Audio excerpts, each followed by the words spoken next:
Hey everyone, it's Endymion, and today we need to talk about this developing story where the fiends that are against Gamergate 2 are suspiciously moving behind the scenes and erasing evidence.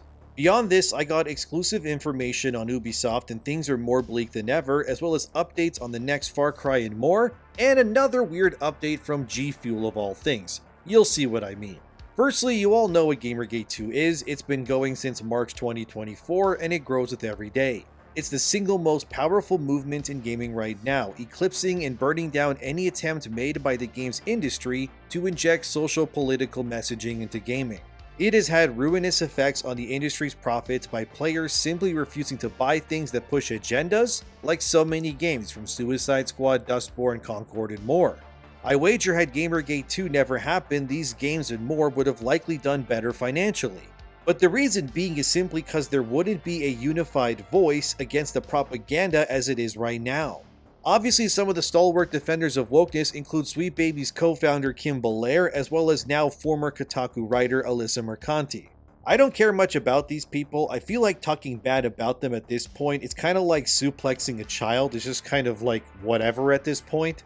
And I was willing to let people like Alyssa fade into the obscurity that she was already heading towards, because people like her have ruined the industry aplenty already. Obviously, the more high-profile fight here is between Smash JT and Alyssa.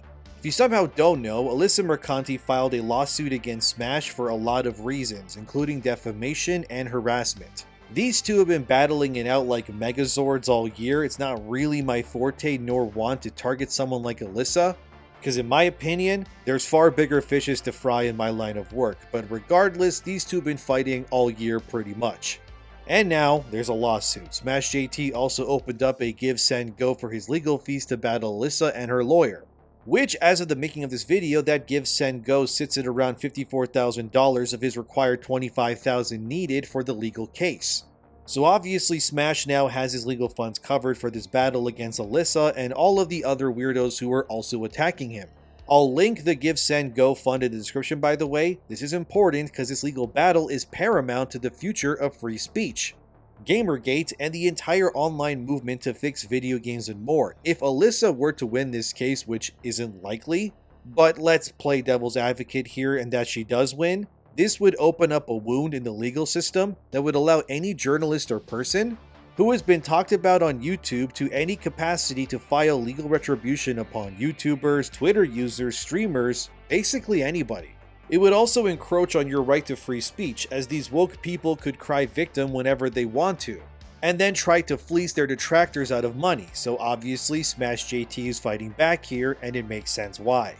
The more likely scenario here, maybe, is that the whole thing gets thrown out and then Alyssa loses her lawsuit because it's bogus. And if she were to lose this case, it would strengthen the online claims of pretty much everyone who adheres to and champions free speech. In a lot of ways, the best comparison here is honestly Trump versus Kamala for the future of America. In this comparison, Smash is Trump, Alyssa is Kamala. Whoever wins this is the outcome going forward. I think that makes sense. So you either get a based free future, or you get tied down, ruined, and then forced to comply to the whims of moronic woke freaks for the rest of time. Reading some of what Alyssa is accusing Smash of is just, you know what, let's just read it, and it says, "This cause of action includes all the foregoing paragraphs inclusive by reference and incorporation. Alyssa Mercanti had a contract for employment with Kotaku, a video games industry website, as a senior editor. Smash's harassment campaign, detailed above, intentionally sought to run Alyssa Mercanti out of the video games journalism industry. Smash's harassment was unlawful and torturous. Smash's unlawful harassment was intended to interfere with Alyssa Mercanti's employment. Smash promoted the commentary by streamer Destiny related to Mercanti's support of Hassan Piker, which led to people accusing Mercanti of anti-Semitism." Oh my god, okay. "As a direct and proximate result of Smash's unlawful harassment, Alyssa Mercanti lost her job and had her contract bought out by her now former employer." So there's a lot of the accusations there, but the part that both made me go wait, what, and laugh was the part of Alyssa being accused of anti-Semitism.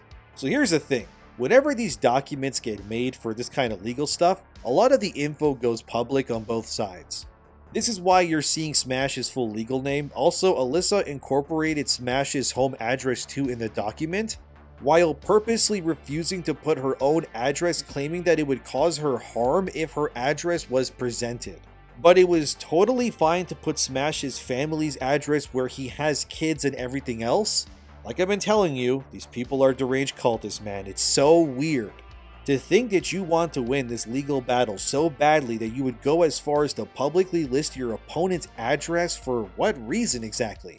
Hopefully it's not because by listing his public address there's some kind of hope that some deranged online psycho will go out of their way to attack Smash or his family in real life, because regardless, it's a terrible thing to do and it's scummy, but this is what is happening right now. What's been very weird, and another reason why I wanted to cover this and give it more exposure, is that these sweet baby types are also going out of their way to scrub their online accounts of tweets and information on purpose. Here's a clip of Hypnotic's stream where he points this out. Lister Mercante very clearly is in damage control because she has deleted the most amount of tweets she's ever deleted, and that would be today, where she has deleted 29 more tweets. Over the last couple of days, she's been deleting tweets, and I want you guys to keep in mind, she tweets about 20 to 40 times a day, so if it shows negative 29 here, it actually means she's deleted more than that. It's just because you got to remember, there's a plus 20 in here somewhere, so she's actually deleted about 40 some odd tweets, give or take, and we're also going to throw something else in the pot because why not? Screen capping that, yeah, screen cap that. She can't get Social Blade taken down. As you saw, Hypnotic found that Alyssa, Ash Parrish of The Verge, and even Sweet Baby's co-founder Kim Belair are all going out of their way to purge their accounts of tweets that could potentially, or allegedly I guess, be used against them. These people clearly don't fight fair, not to mention, apparently, according to Smash's lawyer Ron Coleman, this is technically illegal and ultimately pointless to do. Since even if these accounts were to purge their accounts, hypothetically speaking, the tweets are never really gone. Because everything on the internet lasts forever, as we all know, so even if Alyssa and such went ahead and purged their accounts like this, it was still a bad move on their part. Because if you think you can win this lawsuit, why would you be deleting tweets? If you think that you're self-righteous and in the right, you would have nothing to hide, right? Of course, they don't operate this way, and that's very weird and scummy to me. I mean, here's some screenshots I took myself of Alyssa Mercante and Kim Belair's Twitter profiles via Social Blade as I was making this video, which is on Wednesday, December 18, 2024. As you can see there, on December 14th, Alyssa deleted almost 30 tweets, followed by more the next few days before tweeting more than usual, I guess. She also deleted another 28 tweets between December 7th to December 9th. That's pretty suspicious if you ask me.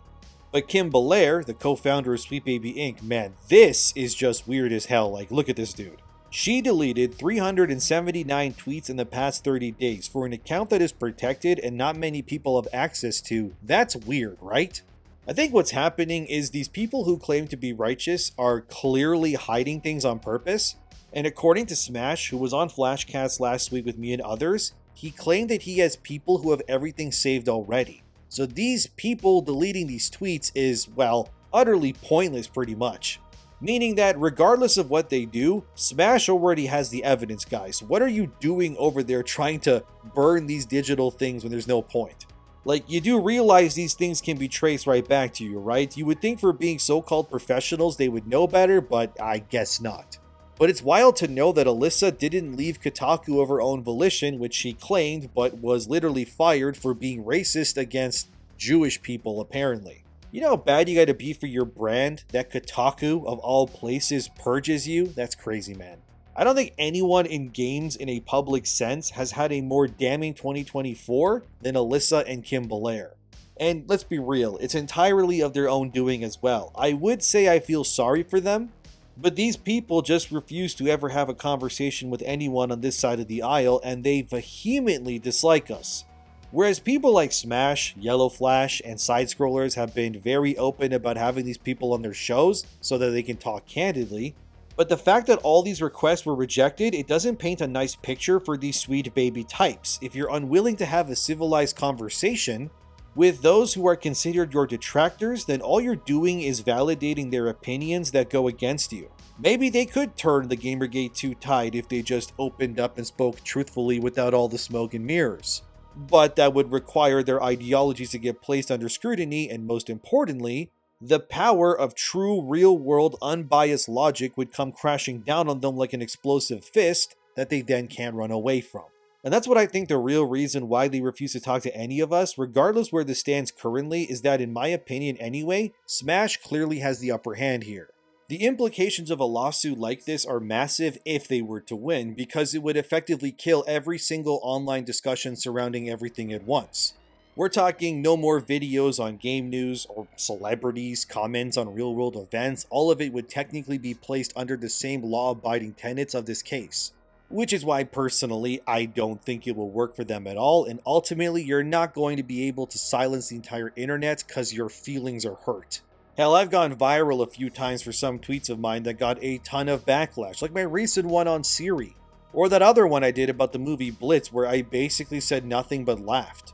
And the amount of harassment and attacks I got were nuclear level, and guess what? I'm not suing anybody. Because I don't care what some woke freaks think about my opinions, in case you haven't noticed yet. Let the weirdos see and get mad when I point things out. These people are losing every battle in their war this entire time already. Why should we ever take what they say seriously anyways? I'm confident that Smash will win, or at the very least a judge will read this and go, what the hell is even going on here? And then just use Alyssa's lawsuit paper as a tissue to wipe their ass because it's worth about as much. Regardless, it makes sense why Alyssa and the Sweet Baby defenders out there want this so badly, cause they've lost already. Most of these people said they would be running away to something like Blue Sky, only to, like they always do, return back to Twitter because they fear becoming irrelevant. It's like this absolutely base tweet where AOC said that she just hit 1 million followers on Blue Sky, and then Dan Moody here points out how she makes this statement on X instead of Blue Sky because X is the only platform that actually really matters, that's a based as hell take and funny, but you get the point. Look, they wouldn't be so mad if they were winning, at least somewhat. They lost their governmental powers, they lost the majority of players when it comes to video games. Even Disney recently confirmed they would be removing transgender stories from some upcoming animated series to not impose social messaging on kids. It's clear that all of them fear the red wave of conservative baseness that's going to come down on these woke weirdos like an atom bomb come January 2025. Their ideologies are destroyed, their goodwill has evaporated, and they have genuinely nothing left to stand on in a moral sense at all. Just go look at how many GIFs exist on Grums or I being killed on Twitter, a blatant violation of TOS, yes, but also, this is all they can really do. They can't battle your ideas or challenge your morals because they have none of their own. They're just sad liberal weirdos. It's all it ever is. So of course they're going to come for conservatives in the one way they think they can, but it's not really going to work. And all we're seeing now is cockroaches trying to secure what little that they have left. Incredible how these people who once had the power of entire institutions, companies, and really everything else, pushing them from behind to succeed, and all it took to destroy them and change everything was a bunch of base people like Smash, me, and so on to just go, yeah, no, you are all crazy, no thanks. And then it all came coming down for them. So keep seething, it's not going to stop online discussion. I say once this goes the way of being thrown out of court or Smash wins, that we all collectively just let Alyssa Mercanti and the rest of them to just fade into obscurity for the rest of time. Pay them no mind, don't give them attention, and just watch as they squirm. Also, weird random update before I move forward, I was an ambassador for Gfuel for like almost a year, but I'm not anymore. Because I got an email stating that Gfuel wants to sever their partnership with me over my views. Here's the email, which reads, "Hey Endymion, as I'm sure you know, Gfuel has gone under recent leadership changes. With those changes, our partnership team has been tasked with reviewing and assessing our current roster of talent, affiliates, and partners. Additionally, leadership have put some strict guidelines up regarding our affiliates' approach to content across all mediums. Unfortunately, after review, we think it's best to sever our partnership going forward. We understand and respect you as a creator and the audience you've built and wouldn't want to ever request a creator to change their creative process. However, from a brand perspective, Gfuel has decided that our future values don't align here and we would like to respectfully part ways. Thank you." So there you go, guys. Gfuel had leadership changes, aka they went woke pretty much behind the scenes. Because why else would they not want to partner with me, right? They partner with people like Keemstar, for the love of God, yet I'm the problematic one. Alright, Gfuel, whatever you say. But yeah, my code is no longer valid. I'm not an ambassador anymore, which honestly is fine because the money you make from Gfuel, it's not really great anyway. It's actually really bad. They're a really stingy company as is, so it's not like it'll hurt my bottom line or anything like that. But yeah, just wanted to bring this to everyone's attention. Gfuel is ran by woke yes men, and they hate base gamers and Gamergate 2 supporters. So I guess if you love Kotaku, Sweet Baby Inc. games and more, then please keep drinking Gfuel. Otherwise, keep drinking coffee and water. It's healthier for you anyways. I do want to point out, however, that Gfuel prior to this was totally fine with my content and actually had zero bearing on what I said or how I presented things. They were, when I originally partnered with them, a company that simply wanted to offer products and make money, and that's about it. Which, if you ask me, is how every company should be. Of course, this is no longer the case now. I decided to look into it, and two companies, one named Kingswood Capital Investment, another named First Bev Complete Investment, got involved with Gfuel and brought a huge cash flow into the company in late 2023. Following all of this, a new CEO was appointed to the company named Brian Crowley. That's the guy on the left here with a light blue sweater and khaki pants. Crowley said when he got appointed way back at the end of 2023 that Gfuel was built on a winning formula of quality product paired with hugely popular influencers and authentic content creators. That formula has cemented Gfuel as one of gaming culture's bedrock brands, explained Crowley. I'm excited to work alongside the Gfuel team and our partners to leverage these assets to scale the company. Well, I wouldn't say it's a quality product. It was fine for what it was, depending on the flavor at least, but it doesn't matter now anyway. Thankfully, I never actually bought any Gfuel. I only drank the first 2 free packages that they sent me, which, to be real with you, I barely drank any of it because most of the flavors that they sent me were kind of gross anyway. But to be removed like this so unceremoniously without really even a chance to defend myself, it just tells me that this new leadership led by this Californian type named Brian Crowley is likely the reason why. The dude is probably a liberal who agrees with anything his overlords tell him to do, and they very obviously, in the wake of Trump winning, have decided it's good for business to target and remove anyone they consider to be problematic in their eyes. Again, I doubt I'm even in the top 10 of most problematic creators on their ambassador program, but since this did happen, I got Grums and more to share this so more people would know too via Twitter as well. Gfuel is now a company ran by woke weirdos who hate you if you support anything right-leaning or Gamergate 2, I guess. Which completely goes against what their brand stands for, which are the players first before anything else. I guess now they're liars, morons, and frankly, I'm glad to be no longer partnered with them. It's just so dumb to see a company not take cues that the entirety of America and even Canada are headed down a more conservative path and thinking that in their infinite wisdom the best choice forward was to not support conservative voices.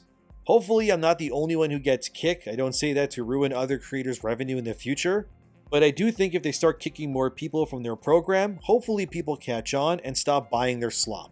But I just wanted to bring that to people's attention. Now on to the next part of this video, which is Ubisoft. So, I got a bit of insider info for Ubisoft here, that insider of course in this case being Francesco Solbach, who should also be releasing an article on that Park Place about this very story when I go live with this video, and please make sure to follow him on Twitter as well. Anyway, from what Francesco found out, Ubisoft is beyond cooked, guys. Like, it's so bad, dude. Let me explain. From what Francesco explained to me and showed, which I'll get to in a second, Ubisoft is pretty much going to be heading for bankruptcy in 2025 for sure. The other thing is what Francesco told me is that Tencent, of course, wants to own the IPs exclusively, including Assassin's Creed, which would be a massive blow to Western-owned IP if Tencent were able to do this. Francesco's insider told him that Ubisoft's gambles on Star Wars Outlaws and X-Defiant have all blown up in their faces and financially crippled them as a company. The loans they had to pay back for making these games are far exceeding the revenue that they made from these games too. Apparently, even if Assassin's Creed Shadows sells well, it will not be enough no matter what to save Ubisoft. They're effectively dead to rights no matter what they do besides declare bankruptcy and then sell everything fire sale wise. Their liquidity is stretched, and according to Francesco's insider, Ubisoft is considering selling key IP rights just to keep the company going. Francesco then showed me here where it states that Ubisoft has a risk score of 5.00. I'm going to be real with you guys, I didn't know what this really meant because I don't do financial reports.